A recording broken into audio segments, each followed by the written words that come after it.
Hello guys, welcome back to my new mini blog. So आमचं दर्शन झालं आहे पूर्ण.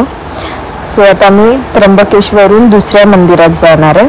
त्याच्या पहिला नाश्ता हे सर्व करून घेते, कारण की आम्ही काहीच खाल्लं नाही. ते मॉर्निंगला थोडंफार चाय पियालो तेवढंच. सो आम्ही मिसल पाव घेतला. त्याच्यानंतर आम्ही तिथून गंगा मंदिर, गंगा गोदावरी मंदिर इथे गेलो. अजून हा कुंड आहे, इथे थोडं आंघोळ करायची असते, पण आम्ही पहिलाच आंघोळ करून निघालेलो म्हणून इथे फक्त असंच पाया पडायला आलो. त्याच्यानंतर हा माझा भाऊ कुठे पण गेलं तिथे खायचंच असतं त्याला.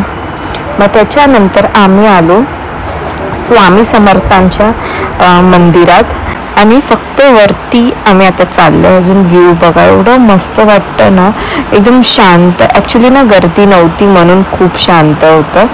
आणि वरती जाऊन असं बोलतात ना, एकदम पॉझिटिव्ह फील येत होता मला तर.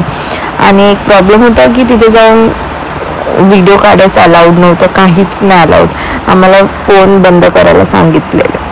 सो त्याच्यानंतर आम्ही व्हिडिओ नाही काढला. पण मला माहीत नव्हतं हा मंदिर म्हणजे स्वामी समर्थांचं मंदिर इथे आहे. आम्ही आतमध्ये गेल्यानंतर असं वाटत होतं की बस माय गॉड, एवढं पॉझिटिव्ह वाईब्स येत होते ना. आणि आम्ही फक्त बसलेलो. मी तर मनात काहीच नाही विचार, आणि फक्त असं की मी त्यांनाच बघत होती, फक्त त्यांनाच बघत होती. आणि एकदम शांत, तिथे सर्व शांत शांत शांत होतं.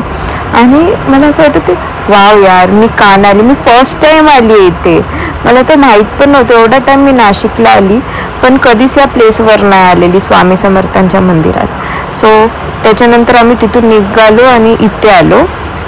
हा थर्ड प्लेस मला कधीपासून मी खूप रील्स बघितलं की नाशिकमध्ये एक मंदिर आहे, ते कपालेश्वर मंदिर.